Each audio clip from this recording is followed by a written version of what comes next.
Father in heaven, it's no secret at all. When you think of your children, how far they are from home. Two tender tears fall from your eyes, and your cries shake the world. Cannot bear to see you this way. Shalom Aleichem, Shalom Benin, Shalom Haverim, Shalom Achim. Olá, tudo bem? Estamos começando mais uma edição do programa Me'av Leben. Esse é um programa de pai para filho, um programa feito exclusivamente para a nossa família, para meus filhos, a Gabriela Dodani, minha primogênita, o Gabriel Kalev, né? E a Ariela Hesed, a minha caçula, ok? Bem, hoje nós estaremos falando ainda sobre a Parashá Ha'azinu, ok? Só que vamos falar agora sobre a primeira, a segunda e a terceira Aliyah, ok? Então vamos lá. Antes de qualquer coisa, eu sempre gosto de falar que esse programa aqui não é um programa proselitista, ok? É um programa feito com todo carinho para a nossa família, mas qualquer outra pessoa que assim queira desejar, assistir, compartilhar e estudar junto com a gente a Parashá HaShavua, que é o intuito do programa, né? Fique à vontade, né? Dessa maneira a gente vai se sentir alegre por estar contribuindo com a redenção final, aí aproximando as pessoas da Torá, buscando a paz, procurando a paz e aproximando as pessoas da Torá. E quem sabe, com a vida do Mashiach, brevemente em nossos dias, o conhecimento de Deus se preencha toda a terra como as águas cobrem o mar, ok? Antes de mais nada, vamos fazer uma pequena brachá da leitura e do estudo da Torá. E depois a gente começa, para não ficarmos falando palavras de Torá em vão, ok? Baruch atah Adonai Eloheinu melech haolam, asher bachar banu mikol hamim venatan lanu et torator, Baruch atah Adonai noten hatorah, amém ve'amém. Então vamos lá. Então a primeira leitura da Torá, eu vou ler rapidamente para vocês aqui. Ela começa, né, para Parashá Ha'azinu, ela começa no Devarim, né, Deuteronômio, do capítulo 32 em diante, e ele começa falando sobre o seguinte: a canção de Ha'azinu, ouçam os céus e sejam minhas testemunhas, pois eu falarei. Ele começa: que a terra escute e testemunhe as seguintes palavras da minha boca, que os ensinamentos da minha, no caso da Torá, gotejem como as palavras dele e de Moshe, relatando a Torá, gotejem como chuva e vivifiquem o mundo, ok? Que as minhas palavras caiam como orvalho, como os ventos de tempestade que trazem chuva sobre a vegetação, fazendo-a crescer como as gotas de chuva sobre a grama. Quando eu invocar o nome do Eterno, o nome de Deus, atribuam grandeza ao nosso Deus, respondam, atribuam grandeza ao nosso Deus. Embora ele seja forte como um rochedo, seus atos de retidão são perfeitamente balanceados, pois todos os seus caminhos são justos, ok? Deus é fiel em recompensar os justos, ele recompensa até mesmo o perverso sem injustiça. Todos reconhecem que ele é correto e íntegro em julgamento. Corrupção é deles, ou seja, das pessoas, não sua, não do Eterno. Este é um defeito de seus filhos, uma geração falsa e pervertida. Esta aqui é uma pequena correção que o Moshe faz, um pequeno puxão de orelha, ok? Uma geração falsa e pervertida. Assim que vocês retribuem a Deus, povo infame e tolo, ele não é seu pai, seu mestre. Ele fez de você uma nação especial e estabeleceu você para ser autossuficiente. Então aqui termina a primeira leitura, ok? Eu vou dar mais uma corrida aqui, e aí ele começa novamente falando a segunda leitura. Lembre-se dos dias de outrora, quando Deus puniu os perversos. Reflita sobre os anos de uma geração e de outra. Pergunte a seu pai e ele contará a você sobre o passado. Pergunte aos seus anciãos, e eles informarão a você acerca das gerações passadas, o que eles fizeram. Quando o Altíssimo deu às nações a sua porção com um dilúvio, quando ele separou os filhos do homem depois da Torre de Babel, ele permitiu a eles existirem, ao estabelecerem 70 nações distintas, e por causa dos filhos de Israel, que mais tarde surgirão, né, ou surgiram, e contabilizando 70 almas, ele salvou todas as nações por causa da porção de Deus, seu povo escondido entre elas, e Jacó e seus filhos eram a sua herança. Pois o mérito de Jacó foi triplicado como os fios de uma corda. Ele os encontrou fiéis a ele e aceitando a Torá em uma terra deserta, seguindo Moshe depois em um deserto vasto e desolado. Ele os rodeou com nuvens e concedeu entendimento a eles através da Torá. Ele protegeu de cobras e escorpiões como a pupila de seu olho. Ele os guiou com compaixão como uma águia que gentilmente vigia seu ninho, sobrevoando sobre os seus filhotes sem tocá-los. Ele abre suas asas, acolhendo-os, carregando-os com a segurança de seu dorso. Deus sozinho agiu assim e não há Deus estranho capaz de atacá-los. Vou continuar lendo a terceira leá e depois eu vim explicando parte por parte. A terceira leá continua: ele os estabeleceu na terra de Israel, pináculo do mundo. Assim eles poderiam comer o produto do campo que cresce rapidamente. Ele os deixou solver mel de seus figos que nascem e de uma rocha firme, azeite das oliveiras que crescem no solo duro e rochoso de Gus Halav, a manteiga do gado, leite das ovelhas, como a gordura dos cordeiros gordos de Bashan e bodes com grandes grãos de trigo. Você beberá sangue de uvas, ou seja, vinho delicioso, mas Yeshurun tornou-se gordo, rebelde. Você engordou, engrossou e ficou obeso. Israel se esqueceu do Deus que fez e desgraçou a rocha de sua salvação. E eles enfureceram com adorações estranhas, e eles enervaram, com atos abomináveis. Eles ofereceram sacrifícios aos demônios que não têm poder algum, deidades que eles desconheciam, novos ídolos que acabaram de surgir e não eram conhecidos nem pelos próprios idólatras, que seus pais nem tremiam, dizem outras versões, nem a carne tremia. Você se esqueceu da rocha que fez nascer, você se esqueceu de Deus que gerou você no ventre. Baruch atah Adonai Eloheinu melech haolam asher natan lanu Torat emet v'chayil natan betocheinu Baruch atah Adonai noten haTorá.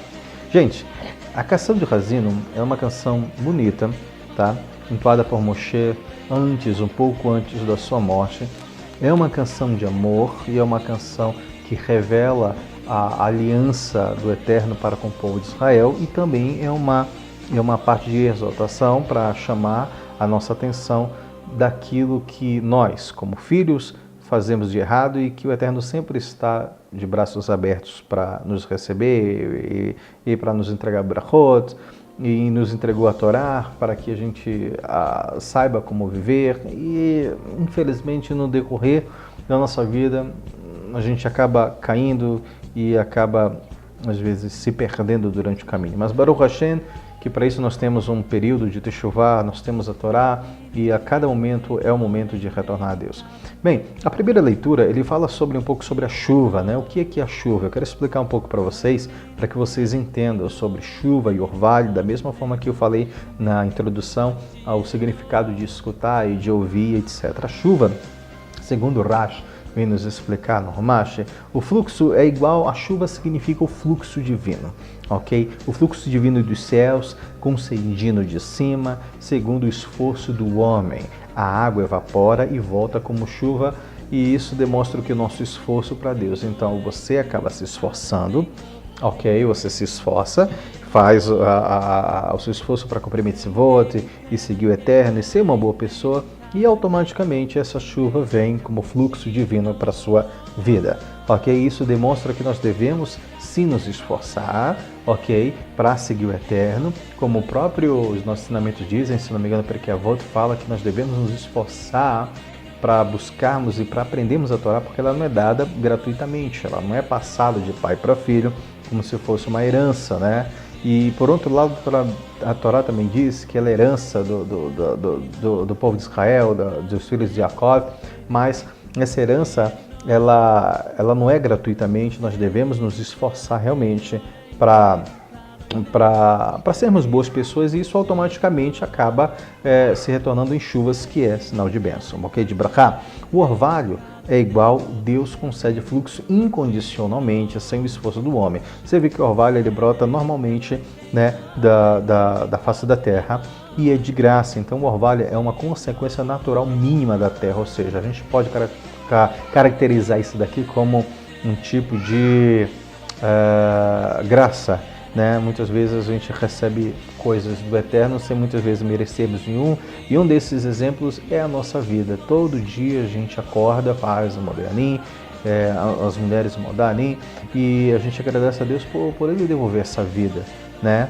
Então, quantas outras pessoas que cometem atos abomináveis, né, de violência nesse mundo, e você não vê Deus fulminando essas pessoas, matando com raiva, etc. Então, isso daqui é o tipo de orvalho, né, que mesmo o homem mau não aceitando a Torá, não aceitando os conselhos divinos, mesmo assim, Baruch Hashem, o santo bendito seja ele, é tão bom que ele ainda dá fôlego de vida para essas pessoas. Dar grandeza ao nosso Deus, que a gente pergunta o que significa quando Moshe começa ouça os céus, e quando mencionar o nome de Deus, dar grandeza ao nosso Deus. Rashi vem dizer que toda vez que é proclamado o nome do Eterno, nós devemos fazer aquela breve aquele breve bênção, né?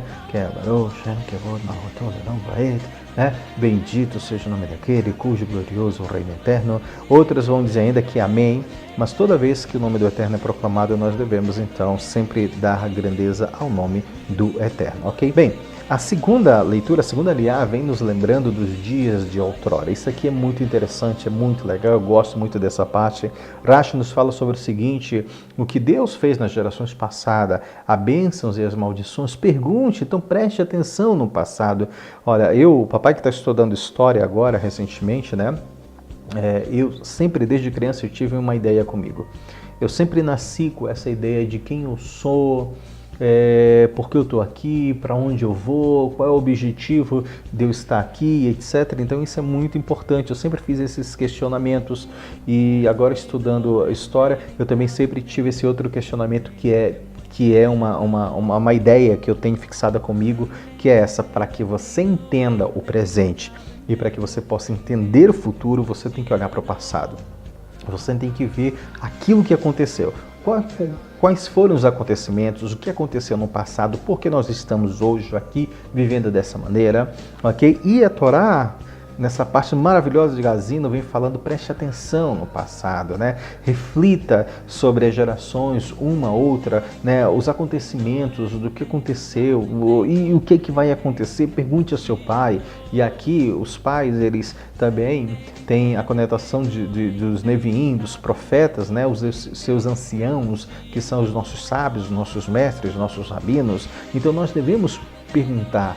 Realmente, pergunte, você deve. Eu me lembro quando eu era criança, eu fazia perguntas e mais perguntas para o meu avô, para minha avó, e qualquer outra pessoa que fosse mais velha. Eu tinha muito mais prazer em conversar com quem era mais velho. Eu olhava uma pessoa de cabelos brancos, eu já grudava nela para perguntar, para saber mais sobre a vida. E olha, eu conversava, eu passava horas e horas conversando com quem era mais velho do que tendo amizade com pessoas da minha idade. Então, preste bem atenção, então pergunte, entendeu? Busque na realidade sobre o passado, porque a sabedoria está em quem realmente viveu no passado. E você quer saber realmente o que aconteceu, o que faz parte da nossa história? Busque na Torá, busque na nossa cultura, que você vai ter respostas. Falando um pouco mais sobre a segunda aliá, ele vai falar sobre o seguinte: o pai deve ensinar sobre o conceito de Mashiach também. Os nossos filhos, os nossos sábios dizem que nós devemos ensinar sobre Mashiach. Quem é Mashiach?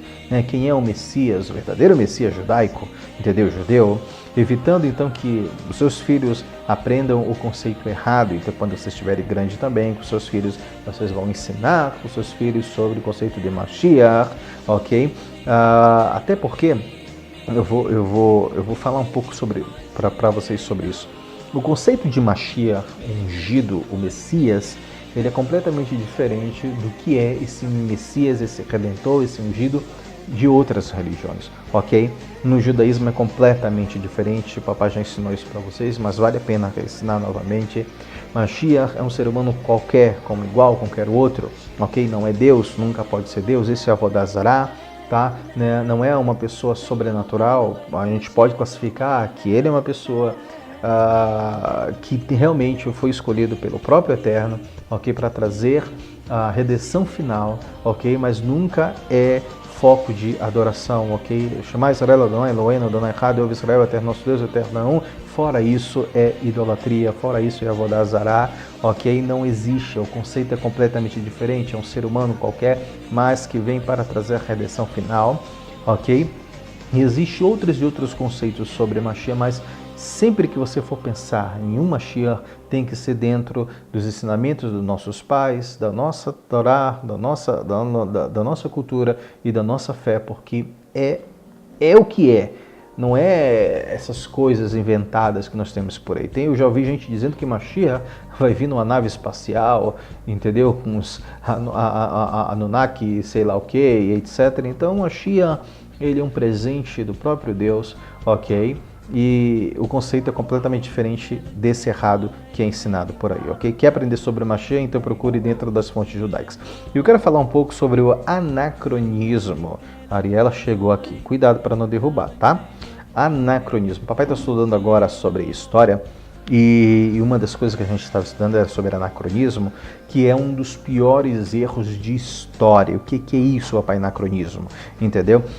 E devemos nos basear também na epigrafia, segundo agora estudando sobre história, tá? E arqueologia, principalmente na linguagem e no idioma das fontes que estudamos. O anacronismo é, na realidade, aquilo que durante o relato dizem que existia e que acontecia e que na realidade naquele momento ali não era verdadeiro, não existia. Um pequeno exemplo aqui que eu quero dar para vocês, dentro da nossa filosofia, dentro da nossa ideologia e dentro da nossa fé. Algumas pessoas dizem que uma determinada figura de outra religião ela é uma Shia e etc.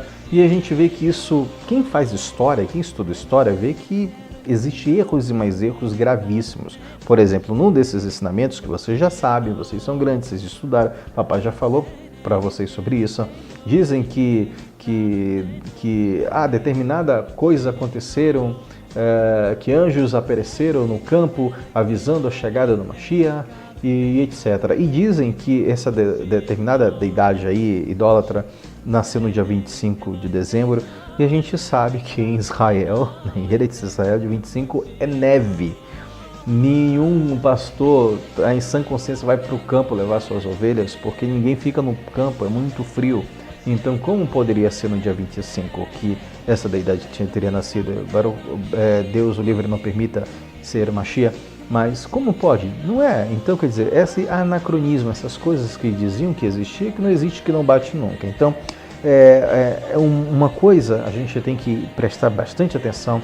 As pessoas muitas vezes erram em traduzir o hebraico porque não são judeus, não entendem a etimologia da palavra, não entendem o conceito, né, do pardes, de como você ler os ensinamentos da Torá, e acabam interpretando de maneira errada. E quem faz história, quem estuda, quem vai para a faculdade, você vai ver que na própria faculdade, estudando, sem ser religião, você vai ver que a epigrafia, que é o estudo das escritas e a arqueologia, entendeu? Isso daí é muito importante, você tem que entender o conceito da palavra para que você não erre.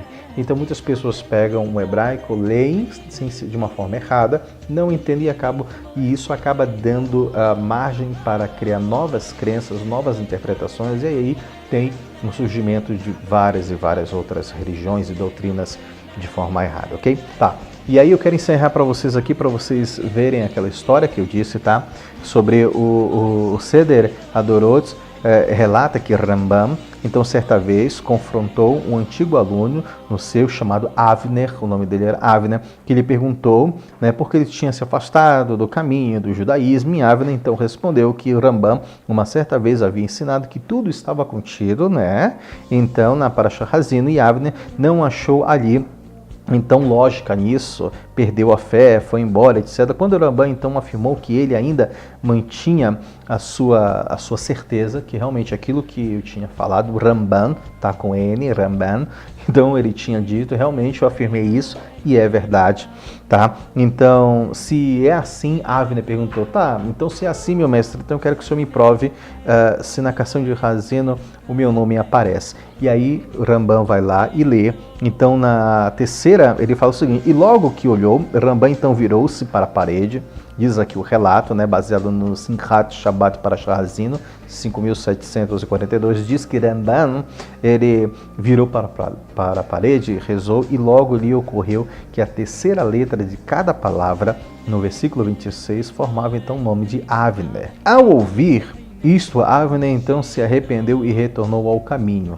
Então, olha que interessante, embora Avner tivesse se afastado muito do caminho e observado e tivesse se afastado muito, não obedecendo, né, as mitzvot, o seu nome ainda se mantinha registrado na Torá justamente com o título de Rav Avner, ok? Em referência ao seu status como judeu totalmente observante depois de seu retorno, pois esta era, de fato, a sua verdadeira essência, era realmente sua verdadeira essência. Então, olha só que interessante isso daqui. Não importa o quão longe nós estejamos da Torá, não importa o quão longe nós estamos do Eterno, o fato de sermos judeus, isso não vai mudar nada. Você sempre estará conectado ao Eterno, sempre estará conectado ao Eterno. Um outro momento eu vou contar, aliás, eu acho que eu vou contar logo agora sobre uma pequena história de também um outro sábio que tinha um discípulo. Esse discípulo ele era americano, então ele era um homem de negócios, etc. Ele viu que por ele ser racídico, ele na realidade acabava prejudicando a vida dele, porque usava peote, porque barba, porque kippah, isso acabava atrapalhando na realidade o trabalho dele. O que aconteceu? Ele começou a se assimilar no mundo, parou de usar peote, parou de usar barba muito grande, e aí ele parou de se caracterizar como determinado judeu, e as coisas foram dando muito certo na vida dele. Só que toda vez que chegava aos Yom Tovim, né, quando chegava a época dele se reunir com o mestre dele, ele iria lá e aí ele se vestia de paletó preto, camiseta branca, chapéu preto e ia, e toda vez ele ia, e isso foi acontecendo durante alguns anos. Eu estou contando de uma forma resumida isso daí, ok? E aí, tudo bem, chegou um determinado ano em que ele ficou chateado, ele falou, poxa, quem eu estou enganado? Né? Aqui fora eu não sou um judeu, aqui fora eu me visto de jaqueta, aqui fora eu trabalho normalmente, eu sou como um goi, né? Aparentemente, né, vestido como um determinado lugar, e toda vez que eu vou para o Yom Tov, toda vez que eu vou me encontrar com o meu Rebbe, eu acabo então fazendo o quê? Me vestindo de judeu. Aqui eu estou enganado, dessa vez não, dessa vez eu vou do jeito que é para eu ir. Ele foi, eu acho que era no Yom Kippur, ele acabou indo com a jaqueta de couro, com tudo, e ele foi, eu vou do jeito que eu sou, eu não vou mentir mais para mim. E quando ele abriu a porta da sinagoga, quando ele entrou, quando ele foi se encontrar com o Rebbe dele, o Rebbe olhou para ele, o Rebbe dele olhou para ele e falou, poxa, todos esses anos eu achei que a mentira estivesse lá fora e a verdade aqui dentro. Eu tinha me enganado. Ou seja, o verdadeiro judeu que ele era aquele que realmente ele vinha, que ele colocava a roupa e etc. Esse é ele, esse é o verdadeiro judeu, é aquilo que nós somos, com tzitzit, com tefilin, e realmente esse era ele. A mentira estava lá fora, ou seja, quando nós estamos aqui fora, quando a gente deixa de usar peote, quando a gente tenta se assimilar para tentar parecer ser aceito por essa sociedade, isso é uma mentira, nós não somos isso. Então fica aqui essa mensagem pra gente, ok? E aí a gente volta no próximo programa falando sobre a quarta, quinta, sexta, aliá, sétima e marfeteira, ok? Shalom Aleichem, Leitraot.